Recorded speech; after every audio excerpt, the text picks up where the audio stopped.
नमस्कार दोस्तों, कैसे हैं आप सब। स्वागत है आप सबका जेटा 247 में। दोस्तों बात चल रही है हिंदी सीरीज की, और हिंदी सीरीज में आज हम बात करेंगे अलंकार की। अलंकार की इससे पहले हम बात कर चुके हैं, बता चुके हैं आपको कि अलंकार क्या होता है, अलंकार कितने प्रकार के होते हैं, अलंकार के में क्वेश्चंस कैसे कैसे आते हैं आपके एग्जाम में। तो दोस्तों बात कर रहे थे हम लोग अलंकार की। तो अलंकार दो प्रकार के होते हैं, शब्दालंकार और अर्थालंकार। शब्दालंकार में दोस्तों हमने क्या क्या पढ़ा था बताइए। शब्दालंकार तीन प्रकार के होते हैं, कौन कौन सा। पहला अनुप्रास अलंकार, दूसरा यमक अलंकार, तीसरा श्लेष अलंकार। ये पढ़ा था हमने शब्दालंकार में, जो शब्द से शोभा पढ़ाता है। अलंकार का भी मतलब हमने आपको बताया था कि अलंकार का मतलब क्या होता है। अलंकार का मतलब होता है आभूषण, ठीक है, आभूषण। जैसे ये सब हम पहली वीडियो में आपको पढ़ा चुके हैं। अब बात कर रहे हैं हम लोग अर्थालंकार की, और अर्थालंकार में हम लोग बात करेंगे। शब्दालंकार कंप्लीट हो गया हमारा, अब बात कर रहे हैं हम लोग अर्थालंकार। देखिए अर्थालंकार होता क्या, हमने आपको पहली वीडियो में बताया था कि जहां पर अर्थों से किसी कविता की, जहां पर अर्थों से शोभा बढ़ता है, मतलब शब्दालंकार में क्या था, जहां पर शब्दों से उसकी शोभा बढ़ती थी वो शब्दालंकार था। अर्थालंकार में जहां पर अर्थों से, किसी कविता में जहां पर अर्थों से उसकी शोभा बढ़ाई जाए वो क्या होता है, हमारा अर्थालंकार होता है। मतलब किसी कविता को पढ़ने में उतना मजा ना आए जितना मजा समझने में, उसके अर्थ समझने में आए, तो वहां पर क्या होता है, अर्थालंकार होता है। अब अर्थालंकार की कितने प्रकार के होते हैं, ये उसके प्रकार हम आपको पढ़ा रहे हैं। सबसे पहले आता है हमारा उपमा अलंकार। कितना होता है, उपमा अलंकार। दोस्तों ये अर्थालंकार का पार्ट है हमारा उपमा अलंकार। अब उपमा अलंकार में अगर हम बात करेंगे दोस्तों, तो सबसे पहले अगर दिमाग में आएगा उपमा अलंकार, तो सबसे पहले आपके दिमाग में आना चाहिए तुलना। मतलब किसी से तुलना की जा रही है, किसी से तुलना की जाएगी। जैसे ही आएगा तुलना शब्द आएगा, इसका मतलब रूपक उपमा अलंकार में इसका मतलब हम किसी से तुलना कर रहे हैं। एग्जाम्पल से आपको अब देखिए, सबसे पहले हम आपको उपमेय उपमान पढ़ा चुके हैं। क्या होता है, इसमें 4 शब्द यूज होता है। पहला हमारा उपमेय हो गया, दूसरा उपमान हो गया, तीसरा साधारण धर्म हो गया, चौथा वाचक शब्द हो गया। वाचक शब्द जैसे हमारा से, सा, सी, से, ठीक है, का, के, ये सब क्या होता है, हमारा वाचक शब्द होते हैं। जैसे अगर हम बात करें एग्जाम्पल पहले उदाहरण के देखिए, हरिपद कोमल कमल सा। अब दोस्तों आपको उपमेय पता होना चाहिए, उपमान पता होना चाहिए। अब देखिए ये साधारण धर्म क्या होता है। जैसे देखिए उपमेय क्या होता है, जिसकी उपमा दी जाती है। उपमान क्या होता है, जिससे उपमा की जाती है। हमने बताया था आपको पहली वीडियो में, उसमें समास में आपको ये हम सब समास में भी पढ़ा चुके हैं। समास की वीडियो, पिछली वीडियो अगर आप नहीं देख रहे हैं तो उसको भी आप देखिए। देखिए उपमेय क्या होता है, जिसकी उपमा दी जाती है। जैसे मुख चंद्रमा के समान है, मुख। अब यहाँ पे मुख क्या हो गया, उपमेय हो गया, जिससे उपमा दी जाती है, मतलब जिससे तुलना की जा रही है। चंद्रमा, किससे तुलना कर रहे हैं हम लोग, चंद्रमा से तुलना कर रहे हैं, तो चंद्रमा क्या हो गया, हमारा उपमान हो गया। साधारण धर्म होता है जिस विशेषता या गुण की उपमा दी जाती है, ठीक है, जिस विशेषता, जैसे हम किससे गुण क्या है उसका, चंद्रमा का, जैसे चंद्रमा से तुलना कर रहे हैं तो चंद्रमा गुण है, उसकी तुलना हम करते हैं, वो होता है हमारा साधारण धर्म। वाचक शब्द हो गया जैसे से, सा, सी। जैसे एग्जांपल समझेंगे अच्छे तरीके से, हरिपद कोमल कमल से, हरिपद कोमल कमल से। अब देखिए यहां पर क्या कर रहा है, हरिपद मतलब बिछड़ू, कोमल कमल से मतलब पद, हरिपद मतलब हरि के पैर। हरिपद देखिए यहां पर हरिपद, हरिपद मतलब होता है बिछड़ू, अर्थात हरि मतलब बिछड़ू होता है, पद मतलब पैर होते हैं। बिछड़ू के पैर कोमल हैं, किसकी तरीके से, कमल की तरीके से। जिस प्रकार से कमल कोमल होता है, उसी प्रकार से हरि के जो पैर है वो भी कोमल होता है। मतलब तुलना की जा रही है किससे, कमल से। किससे की जा रही है, मतलब हरि के पैरों की तुलना किससे की जा रही है, कमल से। तो आपको यहाँ पर उपमेय भी मिल रहा है, उपमान भी मिल रहा है, और ये जो से आ गया, ये से क्या है आपका, ये से है आपका वाचक शब्द। क्या है, वाचक शब्द, ये आपका वाचक शब्द है। अब अगर हम साधारण धर्म की बात करें, तो जिस विशेषता गुण की उपमा दी जाती है, अब गुण की उपमा अगर दी जाती है तो बताइए क्या होगा। अगर हम साधारण धर्म की बात करें तो क्या होगा हमारा, देखिए कोमल, मतलब इसकी तुलना कर रहे हैं, क्या कैसा है वो, गुण कैसा है उसका बताइए। मतलब कमल क्या गुण कैसा है, कोमल है, तभी तो हम तुलना कर रहे हैं। तो ये कमल क्या हो जाएगा हमारा, बताइए, कमल हो जाएगा साधारण धर्म, साधारण धर्म, ये हमारा ये हो जाएगा कोमल। मतलब कोमल की साधारण धर्म की परिभाषा सुनिए, जिस विशेषता या गुण की उपमा दी जाती है। सेकंड एग्जांपल से हम लोग समझते हैं अच्छे तरीके से। कुछ नहीं है दोस्तों, एग्जाम में आप अच्छे से कर पाएंगे उसके लिए एग्जांपल्स लिए जा रहे हैं, बस आप तरीका समझिए कैसे किया जाता है। रटने की कोशिश मत करिए, जिस तरीके से यहाँ पर पढ़ाया जा रहा है उस तरीके को फॉलो करिए। प्रैक्टिस आपको ऐसे ही करना है, तुलना करके। उपमा अलंकार आ गया मतलब तुलना, किसी से तुलना की जाए मतलब वाचक शब्द आएगा, उपमा आएगा, उपमान आएगा और साधारण धर्म आएगा। बस ये 3-4 चीजें आपको याद करके चलनी है, आराम से कर लो। जैसे नील कमल से सुंदर नयन, नील कमल से सुंदर नयन, मतलब नील कमल मतलब समझ रहे हैं ना, नील कमल से सुंदर नयन मतलब नील कमल, नीले कमल से सुंदर क्या है उसके नयन है। तो नील कमल क्या हो गया हमारा बताइए, अगर हम लोग नील कमल की बात करें तो नील कमल क्या हो गया बताइए, सोचा थोड़ी देर रुक के बताइए आप नील कमल क्या होगा। अब भैया अब सबसे पहले आप बताइए उपमा क्या होता है, उपमान क्या होता है, ठीक। तो नील कमल से सुंदर नयन, सबसे पहले आपको क्या दिख रहा है भैया, भाव क्या उत्पन्न हो रहे हैं, भाव ये उत्पन्न हो रहा है कि यहां पर आपको क्या मिल रहा है, तुलना मिल रहा है। क्या मिल रहा है, तुलना। जैसे ही हम बात करेंगे उपमा अलंकार की, आपके दिमाग में आएगा कि तुलना कर रहे हैं हम लोग। नील कमल से सुंदर नयन मतलब नीले जो कमल है उससे क्या है हमारा सुंदर नयन, मतलब नील कमल से तुलना किसकी जा रही है, नयन की तुलना की जा रही है। और हम आपको परिभाषा पढ़ा चुके हैं कि उपमेय क्या है, जिसकी उपमा दी जाती है। उपमान क्या होता है, जिससे उपमा दी जाती है, जिससे उपमा दी जाती है। तो उपमान क्या हो जाएगा हमारा, नील कमल हो जाएगा, नयन हो जाएगा, उपमेय हो जाएगा। अब ये से आ गया, से क्या बताइए हमारा, से है वाचक शब्द। क्या है, वाचक शब्द। ये सुंदर क्या है भैया, नयन कैसे है, सुंदर क्या उसका गुण है। तो ये क्या हो जाएगा हमारा, साधारण धर्म हो जाएगा। क्या हो जाएगा, साधारण धर्म।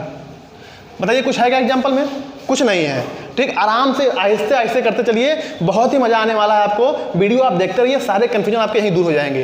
कुछ आपसे एग्जाम में कोई टफ नहीं पूछेगा, आपसे एग्जाम में कुछ भी टफ नहीं पूछेगा आपसे, बस ऐसे एग्जाम्पल आपको देगा। आप अगर सही से उसका आकलन कर लोगे तो मजा आ जाएगा आपको। देखिए सीता का मुख चंद्रमा के समान है, देखिए के समान है भैया, तुलना हो रही है, कौन सा अलंकार होगा, उपमा अलंकार होगा। यहाँ पर अलंकार की बात कर रहे हैं तो भैया ऑप्शन में भी आपको अलंकार ही मिलेंगे, समास तो देगा नहीं ऑप्शन में। आपको जो 4 ऑप्शन आपको मिलेंगे वहां पर अलंकार के ही रूप मिलेंगे ना, 4 रूप। तो देखिए सीता का मुख चंद्रमा के समान है। अब सीता का मुख किसकी तुलना, अब देखिए उपमा क्या है, उपमान क्या है, उपमेय जिसकी उपमा दी जाती है। उपमेय क्या है, सीता, सीता की उपमा किससे दी जा रही है, चंद्रमा से। तो चंद्रमा क्या हो जाएगा हमारा, उपमान, क्योंकि जिससे उपमा दी जाती है, तुलना हम जिससे करते हैं। भैया सीता का मुख चंद्रमा के समान है, तो चंद्रमा की सीता के मुख का तुलना हम कैसे कर रहे हैं, चंद्रमा से कर रहे हैं। तो चंद्रमा क्या हो जाएगा हमारा बताइए, उपमान हो जाएगा, ठीक। के समान है, के क्या आ गया हमारा, वाचक शब्द आ गया। तो कुल मिलाकर देखिए सीधा सीधा यहाँ पर दिख रहा है, सीता का मुख चंद्रमा के समान है। यहाँ पर क्या किया जा रहा है, तुलना किया जा रहा है।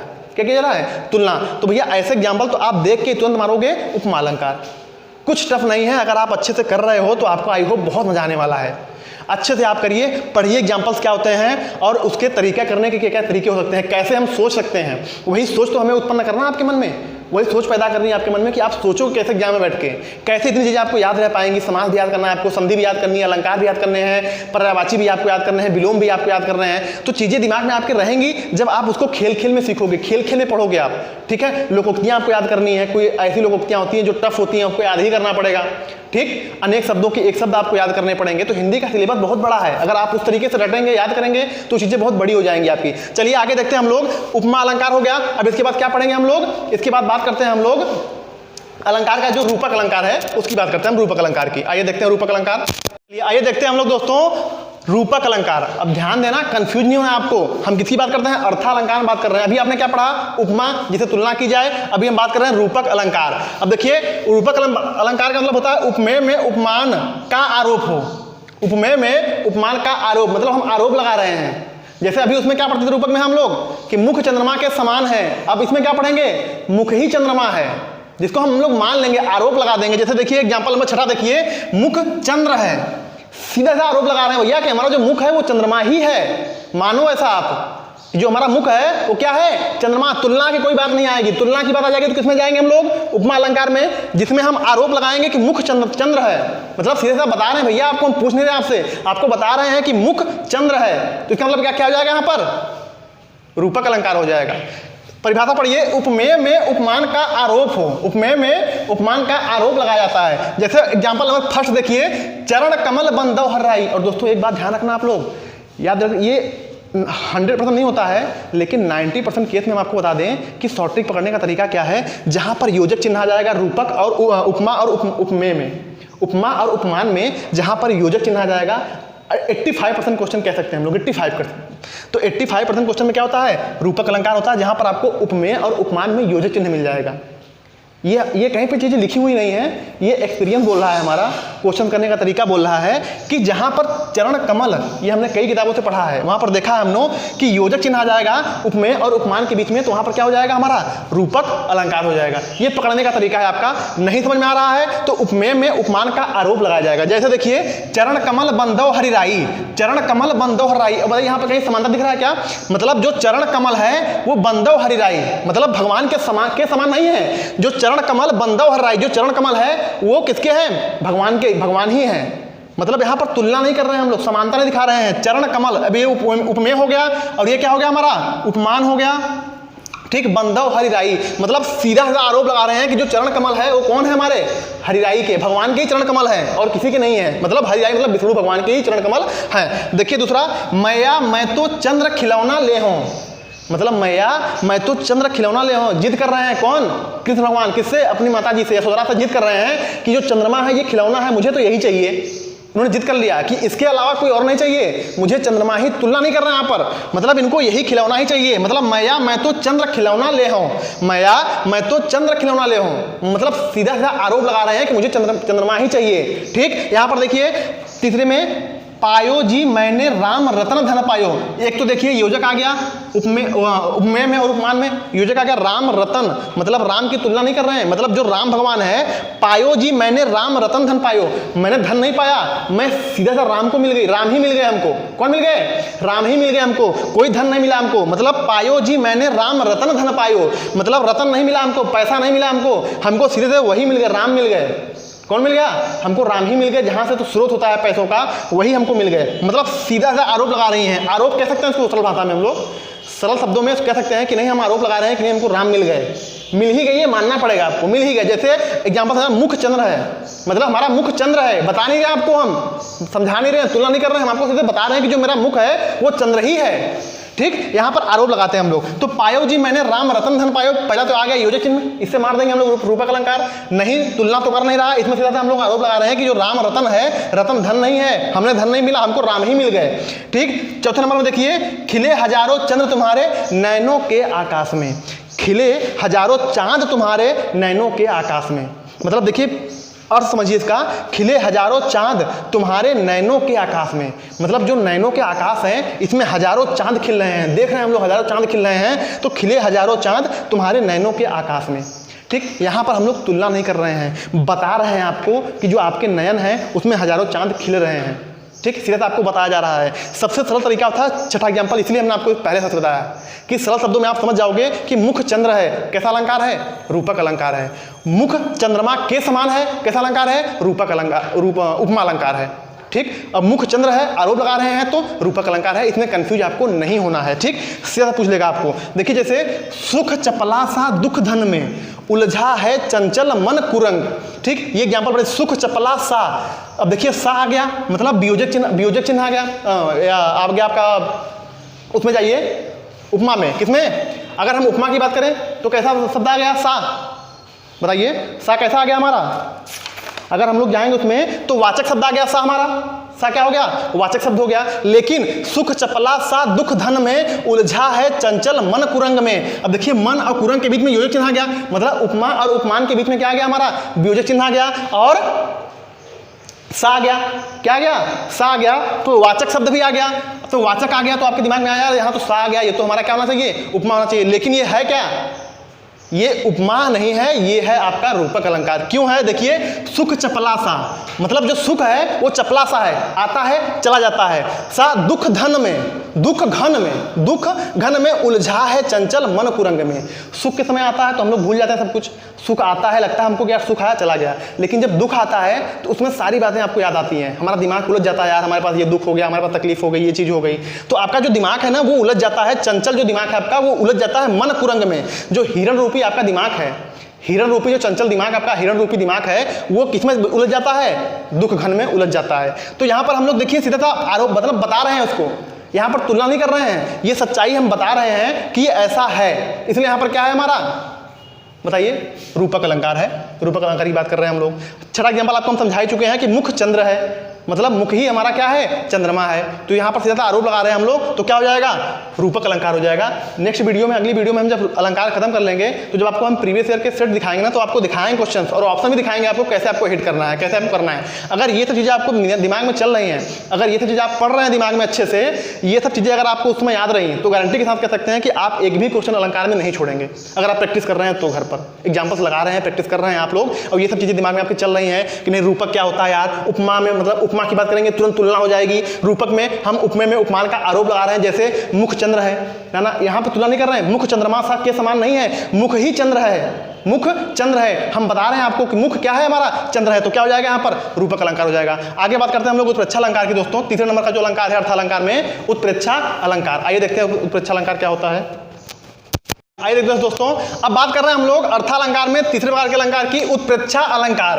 अभी हम बात किसकी कर रहे हैं, अर्थालंकार की बात कर रहे हैं, जिसमें हम पढ़ेंगे तीसरे नंबर पर उत्प्रेक्षा अलंकार। अब दोस्तों जैसे ही आपके दिमाग में आएगा उत्प्रेक्षा अलंकार, वहां पर दिमाग में आपका चलना चाहिए संभावना। क्या होना चाहिए, संभावना। देखिए जैसे उपमेय में उपमान की संभावना दी जा रही है। अब आपको कंफ्यूज बिल्कुल नहीं होना है, चाहे रूपक हो गया, चाहे उपमा अलंकार हो गया, चाहे उत्प्रेक्षा अलंकार हो गया, सबको कैटेगरी वाइज आपको चेंज करके रखना पड़ेगा। उसकी एक एक जो मेन पहचान होती है ना, वो आपको याद रखनी पड़ेगी। जैसे उपमेय और उपमान तो आपको याद ही रखना पड़ेगा, ये चाहे समास हो या तो अलंकार हो, ये इसकी जो है विशेषता बहुत ज़्यादा होती है। तो इसमें बच्चे, बहुत सारे बच्चे इसमें कंफ्यूज रहते हैं, इसलिए आपको यहाँ पर कंफ्यूज नहीं होना है। देखिए जैसे उपमेय जिसकी उपमा दी जाए, उपमान जिससे उपमा दी जाए, मतलब किसी चीज़ की हम तुलना कर रहे हैं। जैसे मुख चंद्रमा के समान है, मुख क्या है हमारा, चंद्रमा के समान है, तो मुख की तुलना हम किससे कर रहे हैं, चंद्रमा से कर रहे हैं। मुख की जो तुलना हम लोग किससे कर रहे हैं, चंद्रमा। अब चंद्रमा मुख के समान तो होगा नहीं, मुख जो हमारा है चंद्रमा के समान है, मतलब चंद्रमा नहीं है, चंद्रमा के समान है। ये हम आपको समझा रहे हैं उपमेय और उपमान। बार बार इसलिए हम इसकी चर्चा कर रहे हैं क्योंकि उपमेय और उपमान जो है आपका, इसका बहुत बड़ा रोल होता है, समास हो या तो अलंकार हो। तो इसमें आप अगर कंफ्यूज नहीं है तो क्वेश्चन करने में आपको बहुत ही आसानी होगी। तरीका देखिए, जैसे जिसकी उपमा दी जाए, तो हम लोग किसकी उपमा दे रहे हैं, तुलना किससे कर रहे हैं, मुख की तुलना कर रहे हैं, किससे, जिससे उपमा दी जाए। तो हमारा चंद्रमा क्या हो जाएगा, उपमान हो जाएगा, और मुख क्या हो जाएगा, उपमेय हो जाएगा। इतनी चीज आप ध्यान रखना, ठीक। अब बात कर रहे हैं हम लोग पहचान की।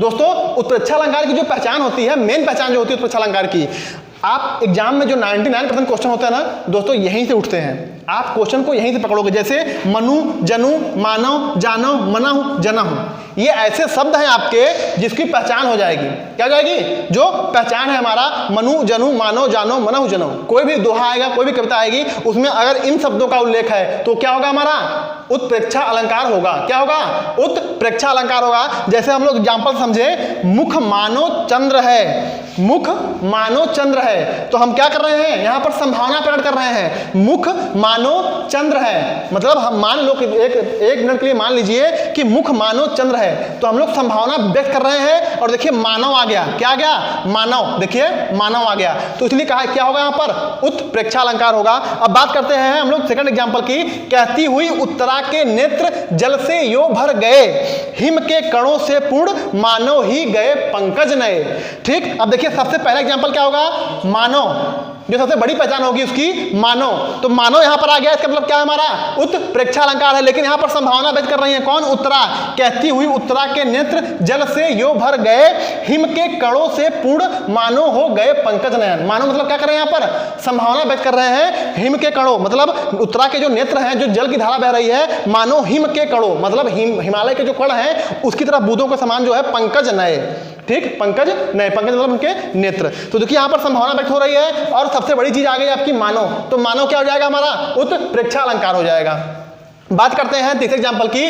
उस काल मारे क्रोध के तनु कांपने, उसका लगा मानो हवा के जोर से सोता हुआ सागर जगा। दोस्तों यहां बात कर रहे हैं, देखिए मानो आ गया, क्या आ गया, मानो। हम आपको पहले बता चुके हैं कि मनु, जनु, मानो, जनो, मनहु, जनहु, इस प्रकार के शब्द आते हैं आपके, तो क्या होगा, सीधा उत्प्रेक्षा अलंकार होगा। जैसे देखिए उस काल मारे क्रोध के तनु कांपने, उसका लगा। अगर एक व्यक्ति जो क्रोध करता है, तो एक क्रोध की एक सीमा होती है, जब उस सीमा को आप पार करने जाओगे ना, क्रोध की उस सीमा को, तो आपका शरीर कांपने लगता है, आपका शरीर कांपने लगेगा। वही यहाँ कविता में बोल रहा है कि उस काल मारे क्रोध के तनु कांपने, उसका लगा मानो हवा के जोर से सोता हुआ सागर जगा। तो यहाँ पर हम लोग क्या कर रहे हैं, संभावना व्यक्त कर रहे हैं कि अगर वो क्रोध में व्यक्ति बहुत अधिक हो जाएगा तो मानो हवा के जोर से सोता हुआ सागर चला। ठीक, मानो हवा के जोर से सोता हुआ सागर चला, हवा के जोर से। तो यहाँ पर हम लोग संभावना व्यक्त कर रहे हैं। तो पढ़ने से, जो कविता पढ़ने से आपको जो भाव उत्पन्न होगा, जो दोहा पढ़ने से आपके अंदर भाव होगा, वहां पर संभावना व्यक्त होगा। और दूसरी सबसे बड़ी चीज हो गई है कि मानो आ गया। यहाँ पर क्या गया, मानो, तो क्या होगा यहाँ पर, उत्प्रेक्षा अलंकार होगा। देखिए जैसे एग्जांपल नंबर 4, सोहत ओढ़े पीतुपट श्याम सलोने गात, मानो नीलमणि शैल पर आतप पर्यो प्रभात। मानो आ गया, क्या गया, उत्प्रेक्षा अलंकार के आप एग्जाम्पल उठाएंगे जब, तो दोस्तों यकीन के साथ कह सकते हैं कि वहां पर मनु जनु मानो जानो मनहु जनहु आ जाएगा। अगर ऐसा नहीं आ रहा है तो देखिए मुख मानो चंद्र है, मतलब क्या हो रहा है, संभावना व्यक्त हो रही है। क्या हो रहा है, संभावना व्यक्त हो रही है। एग्जाम में आपको बहुत ज्यादा कंफ्यूज नहीं करेगा अगर आप पढ़े हैं तो। अगर आप इतना भी नहीं पढ़े हैं कि हाँ जहां पर मनु जनु मानो जानो मनहु जनहु आ जाएगा, उत्प्रेक्षा होगा, तब तो आप कंफ्यूजन क्रिएट करेंगे वहां पर, तब आपको लगेगा पेपर टफ हो गया है। लेकिन अगर ये कमजोरी, अगर ये आपके छाई है अंदर कि आप ये जानते हो कि उत्प्रेक्षा अलंकार के अंदर क्या होता है, मनु जनु मानो जानो मनहु जनहु, तो आप अच्छे से कर लोगे। जैसे देखिए, सोहत ओढ़े पीतुपट श्याम सलोने गात, मानो नीलमणि शैल पर आतप पर्यो प्रभाव। जैसे सोहत ओढ़े पीतुपट, मतलब जो सोहत ओढ़े हैं भगवान, वो हैं ओढ़े हैं जो पीठ श्याम सलोने गात, मतलब जो पीले रंग की ओढ़नी है ओढ़े हैं। ऐसा लग रहा है कि नीलमणि, मतलब पहाड़ पे जो है एक नीलमणि जो है, नीलमणि शैल पर आतप पर्यो प्रभाव। ठीक, एक नीलमणि के समान प्रभाव डाल रहा है किस पे, पहाड़ पर। ठीक, तो यहां पर संभावना व्यक्त की जा रही है कि ऐसा हो सकता है। लेकिन सबसे बड़ी पहचान क्या है आपकी, मानो आ गया। क्या आ गया, मानो आ गया। तो मानो आ गया तो यहां पर क्या होगा हमारा, उत्प्रेक्षा अलंकार। प्रैक्टिस करिए दोस्तों, कोई भी किताब हो उठाकर बार बार उसको प्रैक्टिस करिए। अगर कहीं पे कन्फ्यूजन कोई हो रहा है तो आप कमेंट सेक्शन में लिख के जाइए, बताइए हमको कि यहाँ पर क्या आपको समझ में नहीं आ रहा है। हम लोगों के जो पढ़ाने का तरीका है, बताने का तरीका है, इसी उम्मीद के साथ आपको बताते हैं कि आप एग्जाम में बैठो तो आप अच्छे से कर लो। अगर आप एग्जाम में बैठ रहे हो, आप क्वेश्चन कर ले रहे हो, आपको क्या दुनियादारी से क्या मतलब है आपको कि ये क्या होता है वो क्या होता है, ये सब चीज़ें आपको ध्यान नहीं देना है। बस आप एग्जाम में बैठो, उतने क्वेश्चन आप टच कर पाओ। हमारा मेन उद्देश्य होता है कि आप ज़्यादा से ज़्यादा क्वेश्चन आप एग्जाम में करके आओ। या अलंकार से आ गया तो आपको क्वेश्चन छूटे नहीं अगर आप प्रैक्टिस किए हैं तो। अगर ये वीडियो आपको अच्छी लग रही है तो लाइक करिए, शेयर करिए दोस्तों के साथ और खुद भी सब्सक्राइब कर लीजिए। धन्यवाद।